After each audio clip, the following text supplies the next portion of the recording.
This is obviously a gigantic topic, and I've had to give you an abbreviated version of some historical events, but you're going to be hearing plenty as it is. And as an aside, if you want more information on the topic of robots and human relations in Japan, I welcome you to take a look at my book that Ms. Nagasawa just mentioned, Robo-Sapiens Japanicus, and also some relevant articles on my website, which I've posted there. And that's all the personal PR I'll be doing. So let's get started. I'm going to be talking about the fusion of religion, spirituality, and technology with a focus on Japan. And I'm going to begin with working definitions of technology and religion. So I'll briefly review the background of the origin of religious institutions in Japan, but my main focus is going to be on religious practices and spirituality today. Now, technology tends to be regarded as a field of innovation and invention that is forward-looking and focused on the future. Therefore, technology is often understood to refer to machines and devices that are science-based and cutting edge, and in this sense, unrelated to religion and spirituality. But as I'll be showing, some of the most ancient technologies were designed for religious purposes. Let me begin with a working definition of technology. Technology is both a process and a product. The Indo-European root of the word technology is tex, meaning to fabricate or to weave. And the Greek root, techne, refers to an art, craft, or skill. Now, both of these early meanings suggest a process of making and creating. Now, in Europe and in the United States, the word technology was mainstreamed in the late 1950s as a more inclusive term than engineering, which it subsumed. So that's why people tend to think of technology and engineering as one and the same thing. Gijutsu, the Japanese word for technology, also connotes experience-based practices and craftsmanship. And I need to add that in Japan, there is currently a particular type of engineering known as Kansei Kogaku, which is a more consumer-centered approach to technology and product design. And it ties into some of the technological artifacts and objects you're going to be seeing today, particularly robots in the service of religion. So Kansei engineering attempts to engineer products that are based on human feelings. How does the product make people feel? What can the product do for people that enhances their emotional sensibility, for example? So religious technologies are thus tools and objects created and crafted to enhance, augment, express, and symbolize religious beliefs, which brings us to the question, what is religion? Now, the word religion tends to be used as a self-evident term, that is, as if everyone already knows what it means, but it's actually quite tricky to define. And I've opted to use a working definition of religion proposed by Alex Deegan, who is a scholar of law and religion at Queensland University in Australia. And this definition is both very specific and very broad. So religion is a set of systematic beliefs in relation to a transcendent being, thing, or principle. Practicing a religion or exercising a religion involves engaging in formal or informal conduct to manifest those beliefs in private or in public interactions. Now, religion can be exercised privately, but there should be some kind of community which regulates these beliefs and their related practices. So this working definition of religion is broad enough to include ancient and newer monotheistic and non-monotheistic religions, as well as indigenous religions and communal versions of secular movements like New Age spiritualism. It focuses on an intrinsic connection between beliefs and how those beliefs are put into practice. This definition is also effectively multi-ethnic and multicultural in its coverage, and it acknowledges, for example, the close correspondence in Japanese culture between the two main religions, Shinto and Buddhism. So let's take a closer look at Shinto and Buddhism.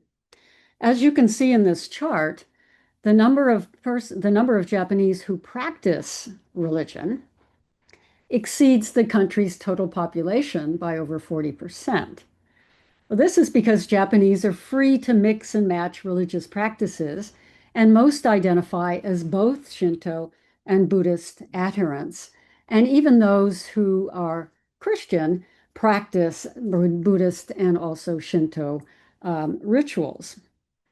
And yet, 75% of Japanese claim to be without religion, mushukyo, because they don't identify themselves as members of any one particular religious group. And I also need to underscore the fact that Japan is not a monotheistic culture. I want to show you a chart of the United States in comparison. This is the American religious landscape in 2022. And you can see that there is a lot more diversity that is surveyed and that is part of people's religious identification. Now, as we shall see, most Japanese engage in both Shinto and Buddhist rituals and festivals, which they regard as not religious per se, but as an intrinsic part of Japanese culture and its traditions. These practices include Shinto blessings and Buddhist prayers for any number of needs, from good health to financial success. So let's first take a look at Shinto. Shinto is generically described as the indigenous religion of Japan, although it's been modified by social and political events and institutions throughout the course of Japanese history. An animistic religion, Shinto embraces the belief that deities and spirits, called kami, are present in all aspects of the natural and human-made world. Some kami are cosmic forces, others reside in trees, streams, rocks, animals, as well as in dolls, teacups, and cars, among other things. Unlike major institutionalized monotheisms such as Judaism, Christianity, and Islam, as well as Hinduism, Shinto is not founded on complex metaphysical or theological theories. At the core of Shinto beliefs is a concern for notions of symbolic purity and pollution. Shinto is also focused on celebrating life, good fortune, harmony, and fertility, all constructive matters in this life. Shinto prayer services thus focus on purification or cleansing an object or person of all negativity and evil influences. It's also focused on securing safety while at work or even while driving, on good fortune to invite in good luck, and also harmony within the family and workplace. I might also note that there are female Shinto priests, although they are a very small minority, and there is some resistance from very conservative male priests due to their belief that women are symbolically impure. And this is a big question that is discussed today, but is also a disappearing prejudice. Now, I want to show you some images of Shinto religious technologies that are used to beseech blessings from the kami. You have here a Shinto shrine, and inside the shrine, instead of a figure, as you'll see in Buddhist temples, you have a mirror, which reflects the individual and incorporates the individual into this realm of the kami. You have a priest blessing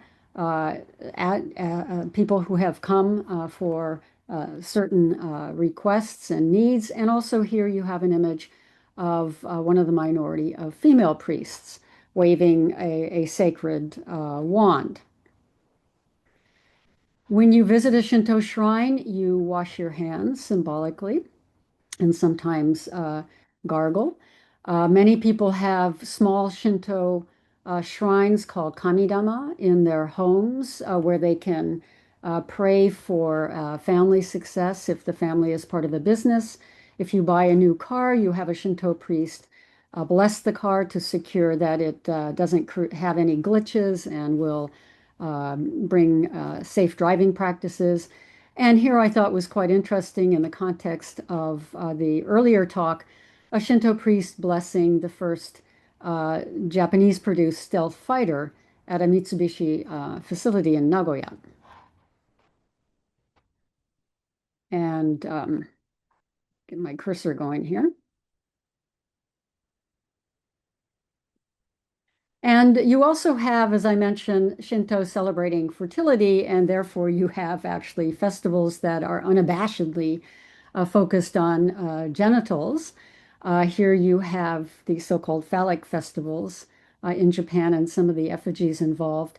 And over on the right, you see a picture I actually took in November of a so-called pregnant tree where females can go in order to ensure safe childbirth and an unproblematic pregnancy. So these are all images of various kinds of Shinto technologies.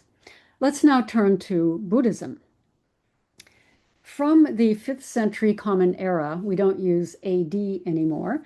From the 5th century Common Era, there was a lot of immigration from China and the Korean Peninsula, which profoundly influenced the population, the social, the material, political, intellectual, and cultural life of the early Japanese.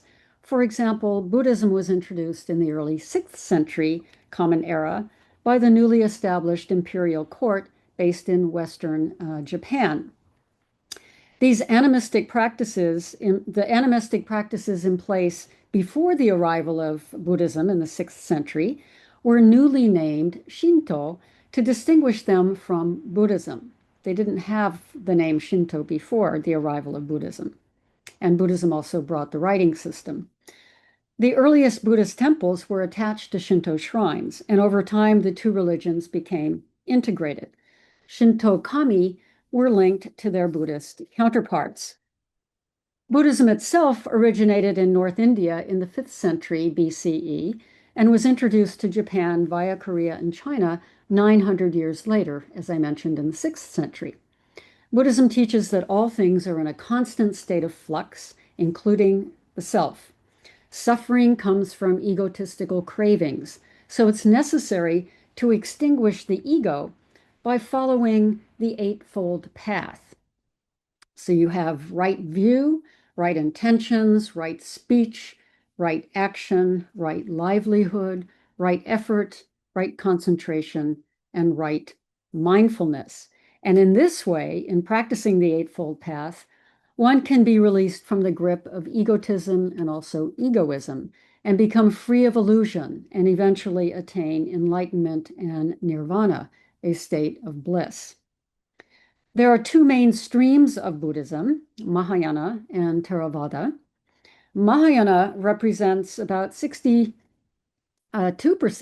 of all Buddhists worldwide, and it is the stream of Buddhism that entered Japan. It has a this-worldly focus and offers a way to salvation or nirvana for everybody. Buddhist priests can marry.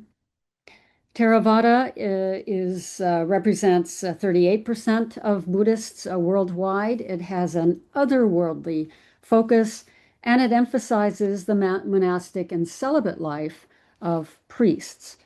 But in both streams, women can be priests, although they are a minority. Now, the this worldly focus of Mahayana Buddhism is evident in the centrality of bodhisattvas, who are enlightened, compassionate beings who postpone entering nirvana in order to save persons suffering in this life on earth. And Kannon, the Indian Avalokiteshvara, is the bodhisattva of mercy and compassion, and she's probably the most familiar and venerated bodhisattva in Japan. And further along, I'll be introducing you to a robot Kannon. Here is one of the oldest Buddhist temples in Japan, Todaiji, which is the largest wooden structure in the world. You see here, it was just recently renovated. And it currently dates to the 17th century. It has burned down over the centuries and was most recently rebuilt in the 17th century. But it shelters one of the largest Buddhist statues in bronze. This is 50 feet tall, and it was finished in 751 Common Era. Zen Buddhism was introduced from China and spread during the 12th and 14th centuries in Japan when warring classes of warriors or samurai vied for power, and they usurped power from the imperial court in the West, in Kyoto. The court was never overthrown, but was rather used to establish the cultural legitimacy of the samurai overlords. So they co-opted the authority, cultural authority of the imperial court.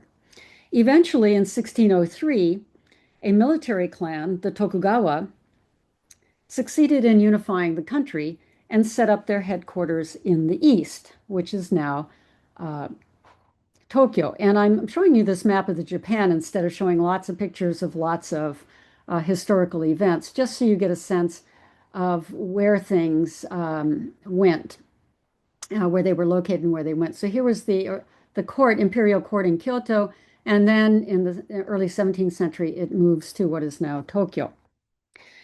The Tokugawa, in turn, were replaced several centuries later in 1867, when, after various internal battles, the imperial court was restored to power and relocated from Kyoto to Tokyo. And of course, the imperial palace and the emperor now lives in the center of Tokyo.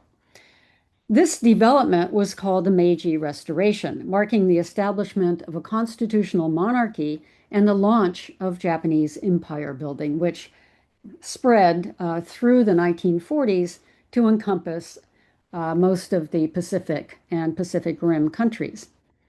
Imperialism ended in 1945 with the atomic bombing by the Americans of Hiroshima and Nagasaki in August, and the occupation of Japan by Allied forces from 1945 to 1952.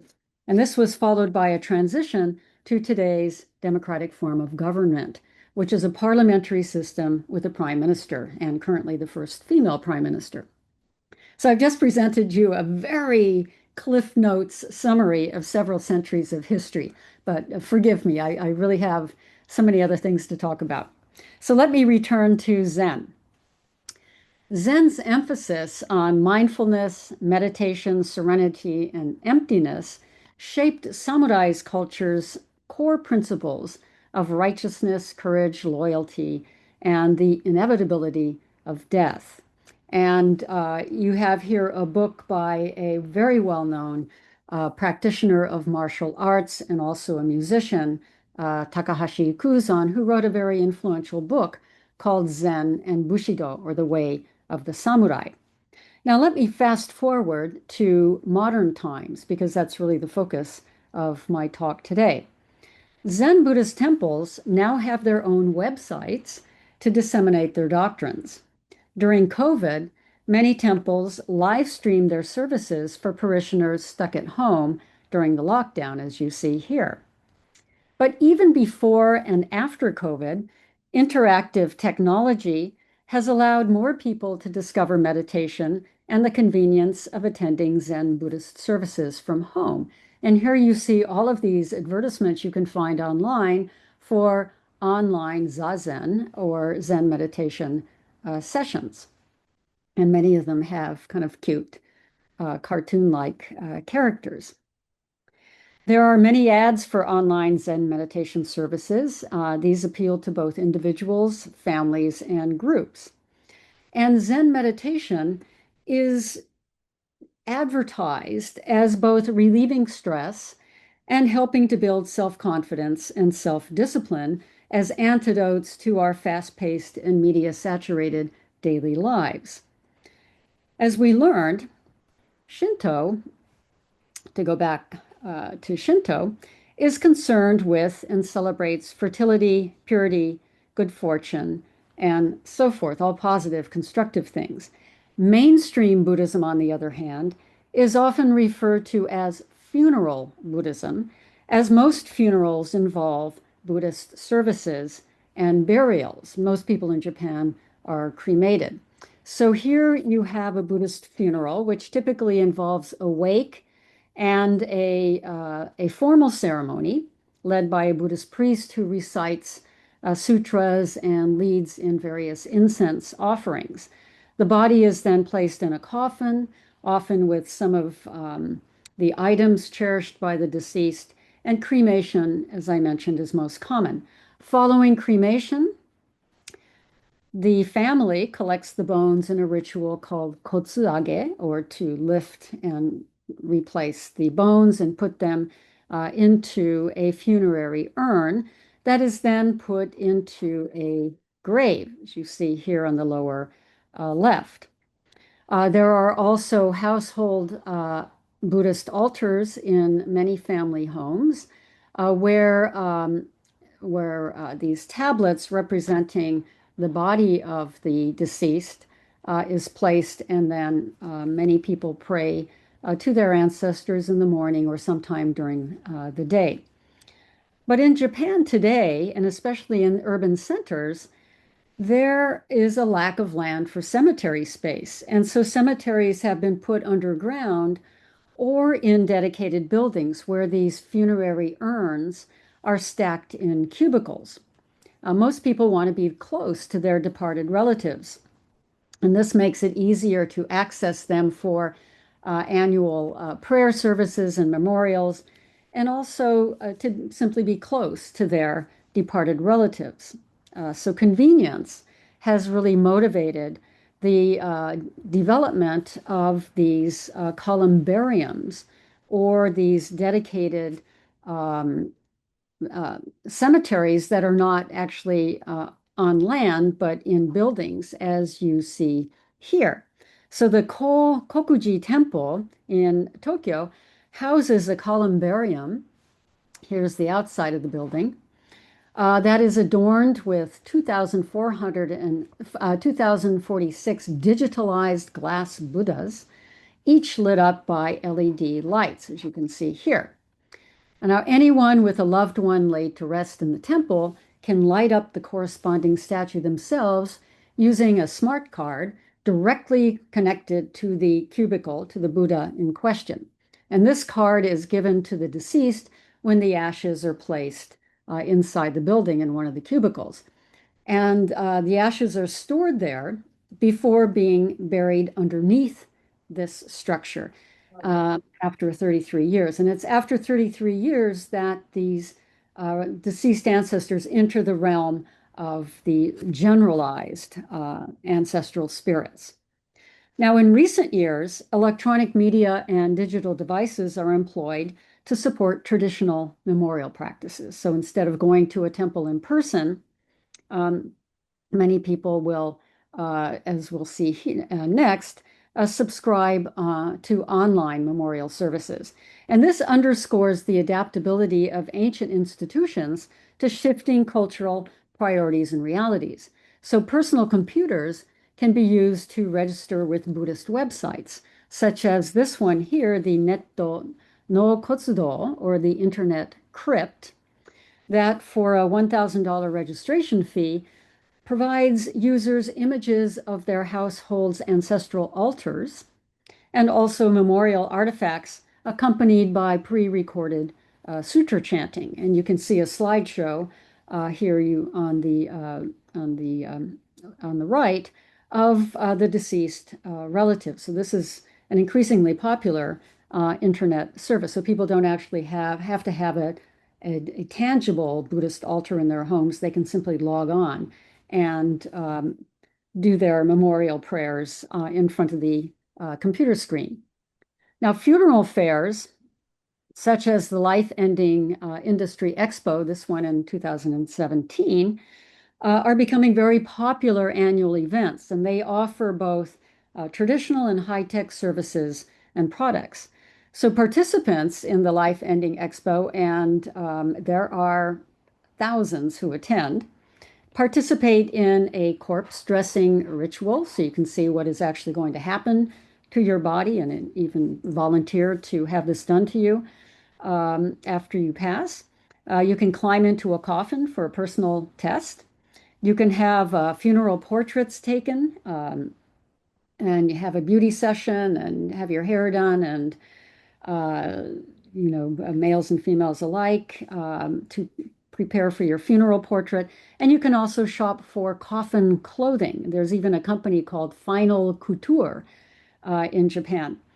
Customers and consumers can even experience their own funeral through virtual reality headsets. And of course, since pets increasingly uh, are regarded as members of families, you can also plan for your pet's funeral and also the type of crypt that they will occupy. So this is a good time to return to my opening image of the humanoid robot Pepper, made by SoftBank, dressed as a monk. And in August 2017, the global mass media reported that Pepper, the humanoid, had been given a new role as a Buddhist priest for hire at funerals. Headlines shouted, "Robots in Japan are now Buddhist priests." And as is typical of mass media reports about Japanese robots, this story too was an exaggeration, a one-off account that was never followed up. And Pepper, the monk, was actually part of an exhibit at a robotic technology booth at the Life Ending Industrial Expo in 2017 that I just showed you pictures of.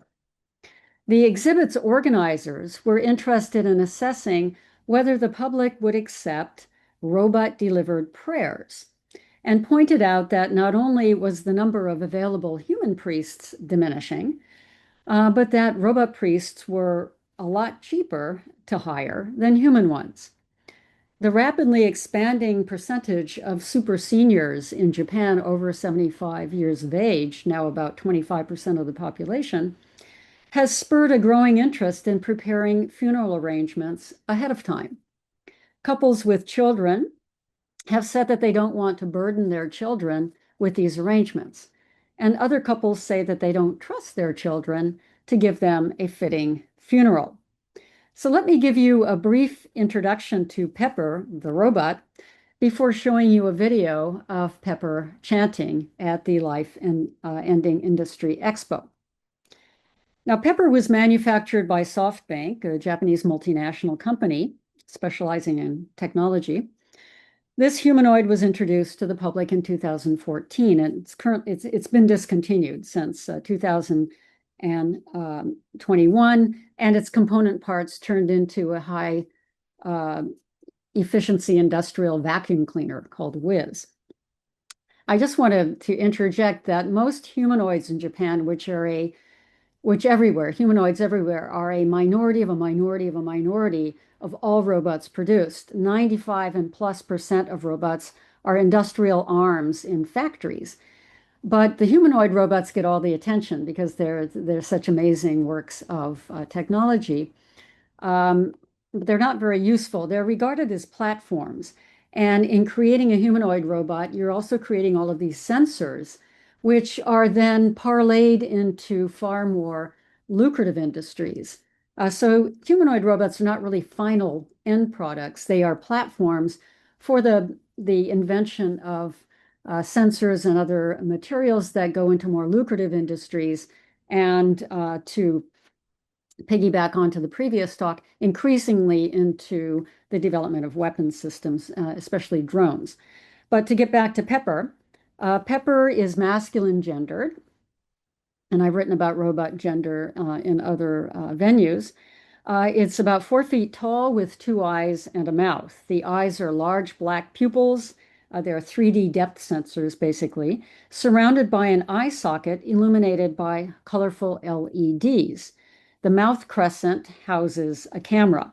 Pepper weighs about 62 pounds. It runs on a lithium-ion battery that has a 14-hour charge. Pepper is also outfitted with Wi-Fi, a microphone, speakers, gyroscope so it doesn't fall over, bumper sensors, and arms and hands with touch sensors.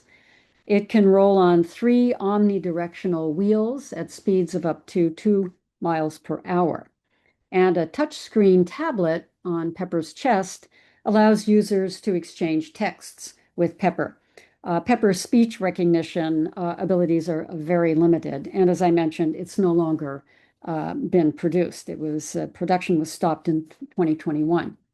Now, the YouTube video I'll next show has Pepper chanting at this expo in Tokyo, the funeral expo, where a booth was set up to resemble a Buddhist altar.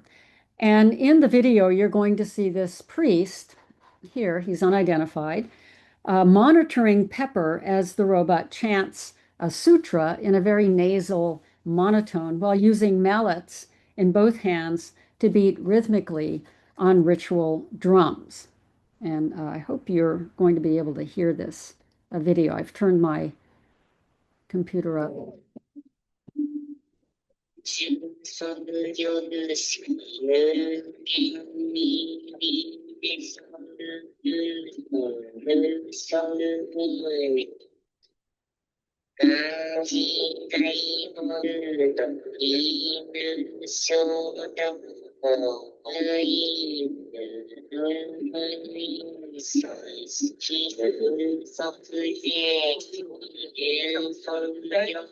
心を入れられるかどうか。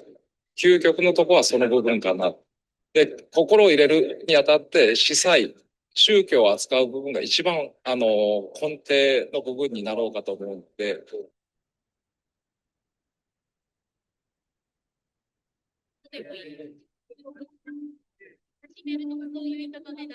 For foreigners, it might seem a little weird. Oops, sorry about that.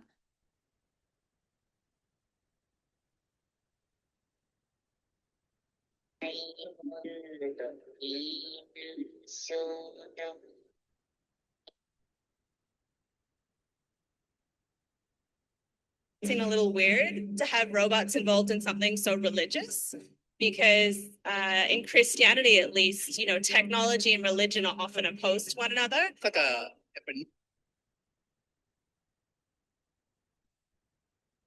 Those of you who understand Japanese heard the priest explain that he's assessing whether or not Pepper is, quote, able to put kokoro into his performance, since the most fundamental aspect of religion that priests convey is kokoro. And so I'm going to begin next giving you a brief overview of what exactly the priest means by kokoro. And I want you to keep in mind what the young woman said about the disconnect between religion and science, because I'm going to get back to that. But first, kokoro. Kokoro is a word widely and innovatively used in everyday parlance and figures in many Japanese idioms. Kokoro is best translated as heart-mind or mindful heart to fully convey the Japanese meaning of kokoro as the center of both emotive and cognitive sensitivity, affective as well as intellectual knowledge. It's a single package, basically, of emotional awareness. There's no duality between heart and mind. Kokoro is a key lexeme in Japan's two main religions, the animistic Shinto and Buddhism. And it's generally believed that while only humans have kokoro, through a long and familiar association, the human kokoro can enter into a given object, such as a calligraphy brush, or a personal robot, or an animal's body. This is especially the case with familiar or treasured objects and beloved animal companions. Kokoro is finite in the sense that it does not persist after a human being's death or a kokoro-infused object's breakdown. What does continue to exist after death or a breakdown is tamashi, whose English equivalent is soul. In popular parlance and in translation, kokoro and tamashi tend to be collapsed or used interchangeably, but strictly speaking, they refer to quite different things and to quite different temporalities.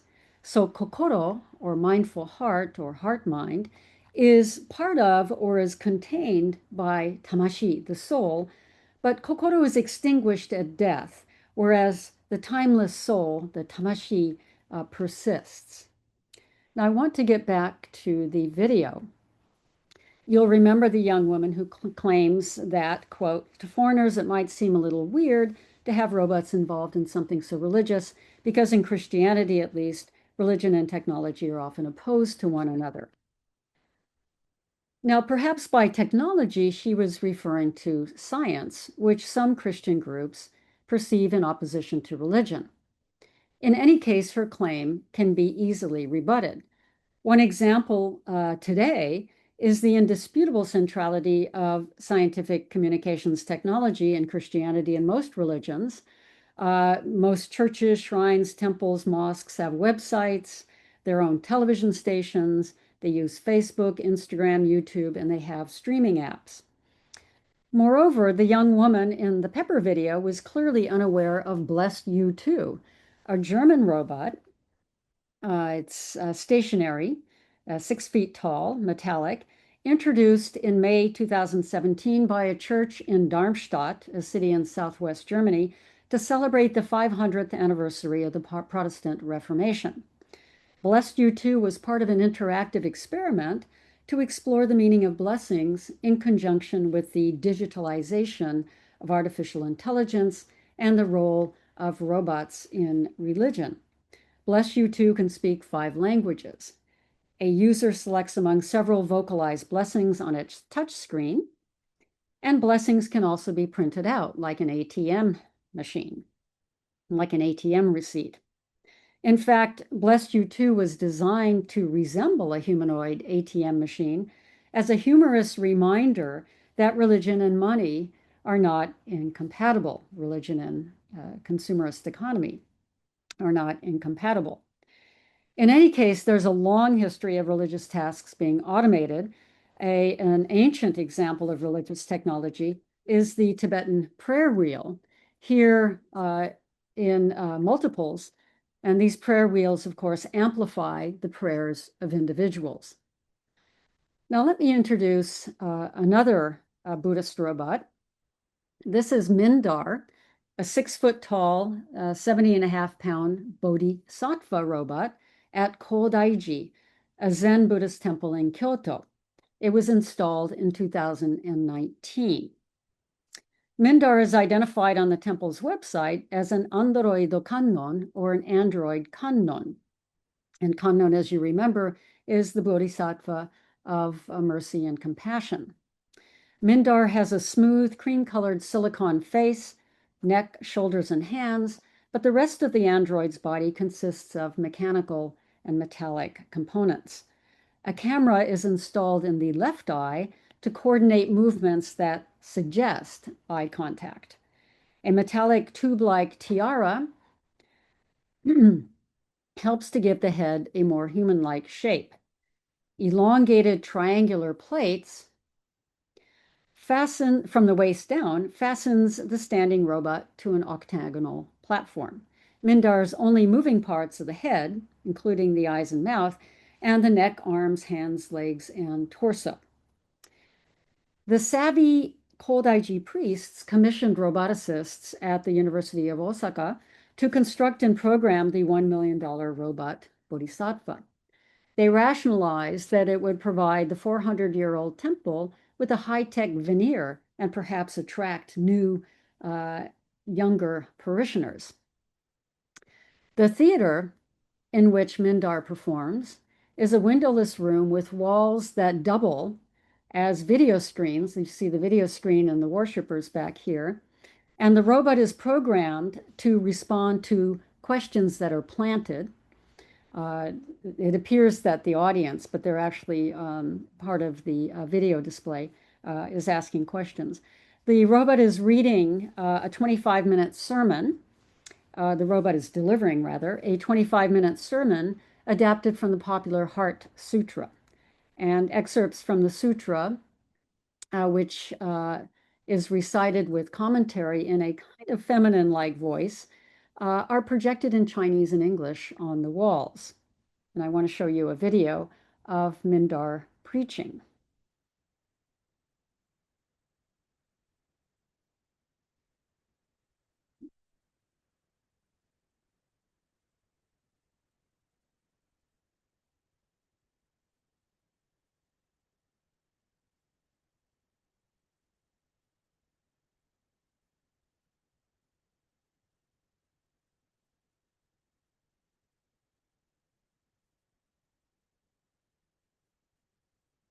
お釈迦様がお説きになられた中に、空という教えがある。お釈迦様はなぜ、このようなことを説かれたのか。あなたたちを苦しませ、悩ませる、この根源的な迷いを、私たちは煩悩と呼んでいる。煩悩はそう簡単にはなくなりません。来るという真理に気づいているのと、それに気づいていないのとでは、大きな違いがある。年を取りたくない。大切な人と別れたくない。来るの心で、こだわるものが何もなければ、老いは、老いとして素直に受け入れることができるだろう。心を、こだわりのない空の状態にしながら、相手に寄り添っていく。この、So you have a sense of the flavor of the Bodhisattva android preaching. Now, the Kodaiji priests rationalize the presence of Mindar by explaining that, and I quote, according to traditional teachings, Kannon has transformed into various forms over the ages to help people understand Buddha's teachings. And now Kannon has changed into an android, end quote. This is a little bit disingenuous since the temple commissioned the robot in the first place. It's not people's needs that the Bodhisattva recognized that motivated the transformation. Now, for the robots who helped design and program Mindar, the temple served as a site outside the laboratory for exploring human-robot interactions and collecting user data that could be analyzed for future applications. Now, I want to point out in this connection that lab-based roboticists themselves have used the image of Kannon to highlight the many uses and applications of robotic components. And you see here the cover of the Journal of the Robotics Society of Japan featuring a robotic Kannon holding all of the different implements crucial to technology. And this is a way in which the roboticists want to show that robots in general, like Kannon, are protectors and not destroyers of human life. And in Japan, there is mostly a favorable attitude regarding robots. They're not viewed as terminators at all. Now, it's important to emphasize in this connection that Japanese engineers and roboticists themselves are members and products of their culture, and they thus take for granted many of the syncretized Shinto and Buddhism-based everyday practices and rituals, such as having a new car blessed at a Shinto shrine, as you see above, or hanging a safe driving amulet in their cars, or offering a prayer tablet at a shrine or a temple, in this case, prayer tablets that are requesting that the Buddhas and the Kami secure an applicant's success in a college entrance examination, or conversing with deceased relatives at the household Buddhist altar. So these practices are all viewed less, as I mentioned in the beginning, less as religious rituals per se, and more as part and parcel of Japanese cultural traditions. The priests of one Buddhist temple, Daigoji, a UNESCO heritage site, have taken the ultimate step in distinguishing themselves as technologically advanced. They have teamed up with a Kyoto-based space startup, TerraSpace, which specializes in miniature satellites, to launch a so-called Space Temple communications satellite. And this project was publicized in February 2021. The temple crowdfunded to help raise money for building, testing, and launching the satellite Kum Space Temple. And, this is obviously a very expensive undertaking. And so far, they've raised $23,000, which doesn't really seem like a lot for such an ambitious program. The actual launch of the Space Temple, which had been planned for 2023, has been put on hold. It has yet to be scheduled. Nevertheless, The temple continues to sell space amulets for the safety of space travel and activities, as well as space prayers to pray for the success of rocket launches. You have other amulets, including T-shirts, and you even have a portion of the prototype of the satellite. And all of these can be purchased for the amounts I show here, roughly from $200 to $2,000, to support the construction and launch of this space temple. Now, similar to the rationale behind Mindar, the android bodhisattva, the religious purpose of this space temple is to attract new parishioners and to retain existing ones by offering novel high-tech and robotics-based services. These temples are in competition with each other for parishioners. And the idea of a space temple also appeals to the New Age ideal of no national borders, which is part of the sort of the mantra supporting this space temple initiative. Now, once the satellite is launched in orbit, a so-called space prayer system will be activated. All these images are from the temple's website. The prayers are registered online here with the Daigoji priests, and then they're wired to the space temple for storage in the cloud's satellite. What you see here on the left is the homepage of the space temple, which shows a boxy satellite in which is a statue of Dainichi Nyorai, the cosmic Buddha, and various Buddhist mandala paintings or maps of the world of nirvana. The actual satellite only measures 8 inches by 12 inches by 4 inches, and so it's much, much, much smaller than the prototype that is shown inside the main hall of Daigoji Temple. The satellite temple has a lifespan of 5 to 10 years, after which it is said to enter the Earth's atmosphere and to burn up, effectively becoming a cosmic cremation.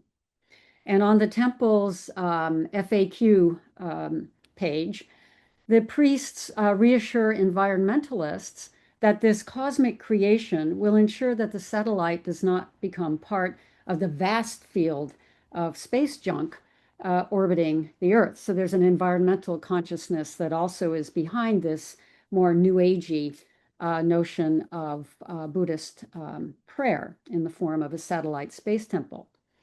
The Daigoji priests also offer space temple memorial services. There's, you can have a portrait and the posthumous Buddhist name of your deceased relative converted into digital data here, and then sent to the space temple. And the idea is that this deceased will travel into space once the actual the temple is launched and is orbiting, and will become a spirit astronaut. And the cost is basically between $250 and $1,000. Now, after the temple is placed in orbit, the bereaved family can also track the spirit astronaut's space travel using a special app purchased from the temple, which shows the satellite's position in real time. So you can actually watch your deceased ancestor, the spirit astronaut, circling the planet. And when it hits your part of Japan, you can have a dedicated memorial service.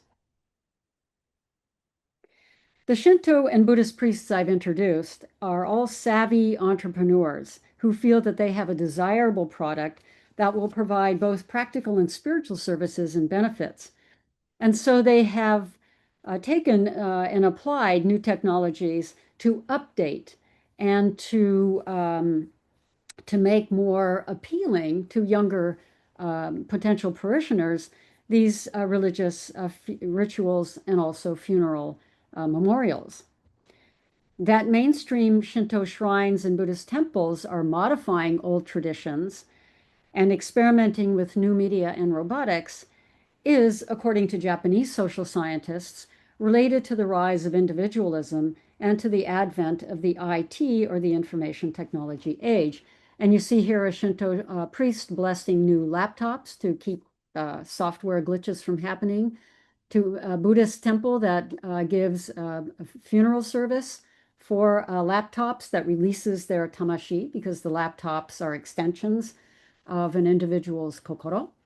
You have here a funeral service for beloved robotic dogs, Sony's Aibo, that can no longer be repaired. And of course, Mindar, Pepper, streaming services, and what I just talked about, the satellite space temple. Temples and shrines are less and less at the center of communities and neighborhoods in Japan today, especially with a rapid depopulation of more rural areas.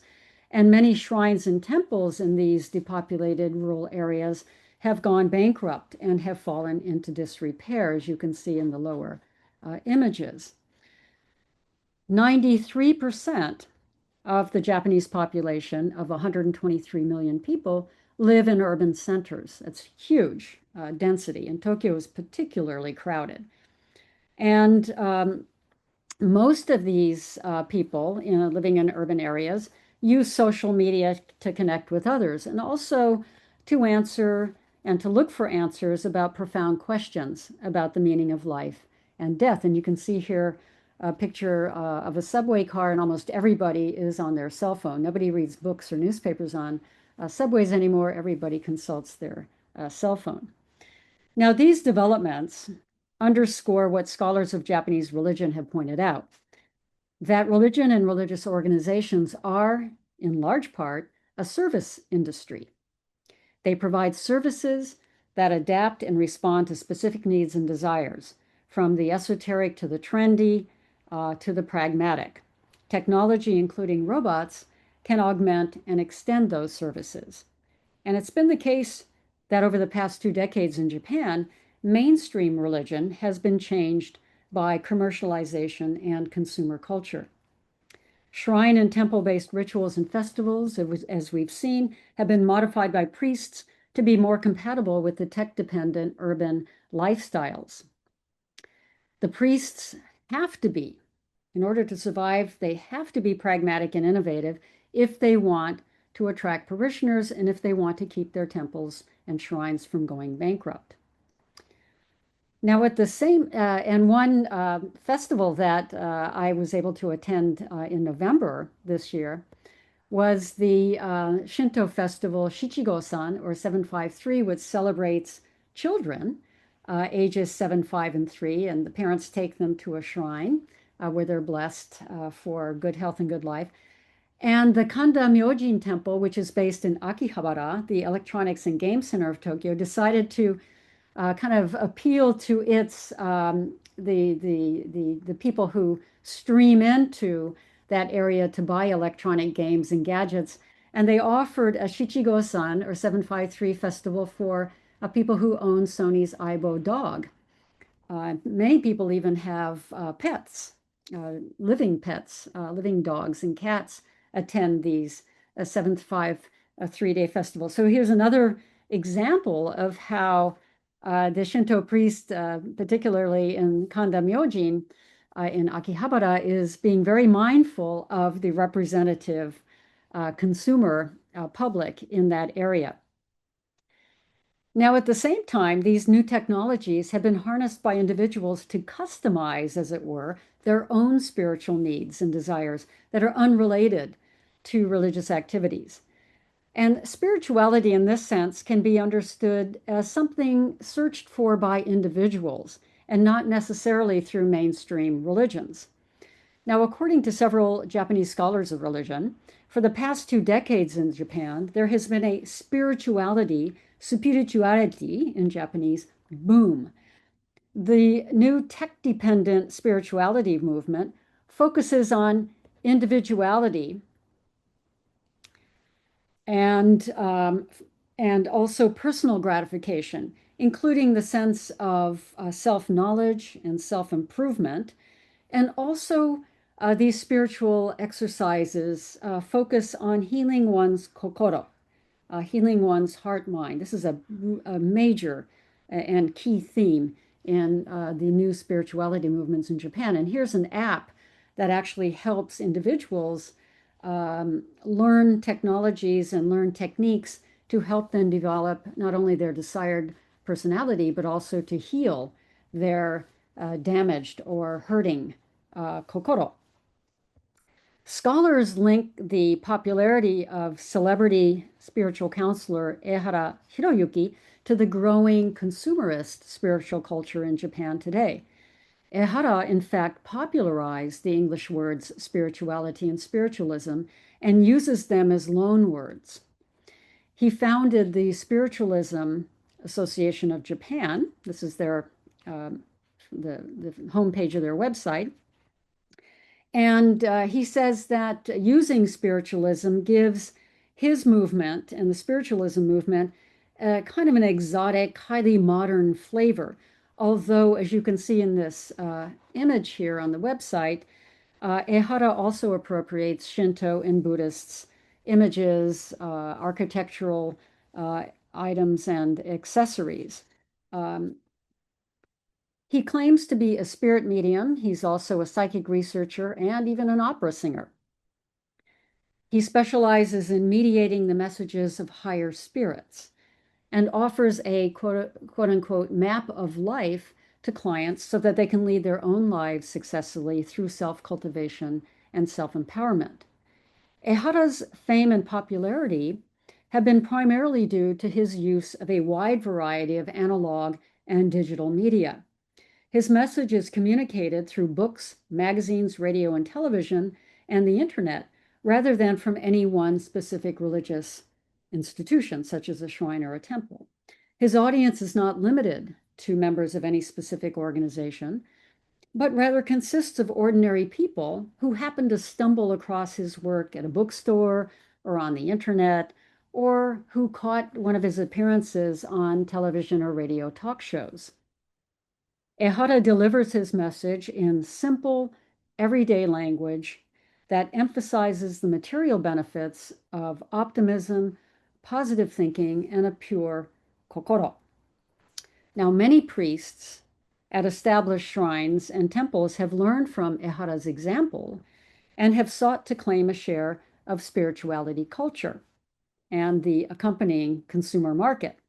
Kodaiji, the temple where Mindar, the android bodhisattva, is based, sells Mindar amulets and various paraphernalia online. And the temple even publishes a comic book that features Mindar helping troubled women and men recover their sense of individual self-worth and also helps them heal their kokoro. So now it's time for me to wrap up. New technologies are used for religious and spiritual practices, including robot priests and bodhisattvas, internet-streamed prayer services, satellite-based temples and memorial services, funerals for computers and robots, the digitalization of religious rituals, and online spiritual guidance. Their use strongly underscores what scholars of Japanese religion have pointed out, namely that religion and religious organizations and spirituality counselors and websites are a service industry. They provide for a cost this worldly services and products in response to specific individual and collective human needs and desires. Traditional temples and shrines alike have learned from their counterparts in the spiritualism movement to embrace new technologies and to incorporate the internet, satellites, robots into long-standing traditional religions, traditional rituals, and to invent novel and trendy practices like online zazen meditation. That said, peppers and mindars will probably never replace human priests. Digital amulets may not replace paper ones or wooden prayer tablets. Celebrity spiritual advisors may rise and fall in popularity and relevance. Online prayer services and orbiting space temples may eventually lose their new agey novelty. Nevertheless, All of these technologies and their inventors and users are helping to bridge the conceptual gap between the laboratory and the street, and more generally, between science and religion, and between the high-tech secularized world and more spiritual domains. Thank you so much for listening.